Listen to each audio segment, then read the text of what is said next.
I think the key themes for me are leadership, storytelling, and over-organizing. Leadership in the beginning, you want to lead in person, but you also want to lead on paper.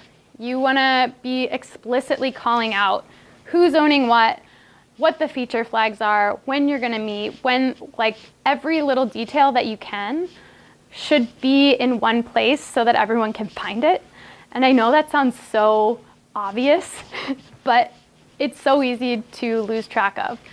And I think that and collaborating with tech and design leads early and often, and really making sure that so one of the reasons that's so important is because you need to be finding the details from them. And sometimes you don't know what questions to ask.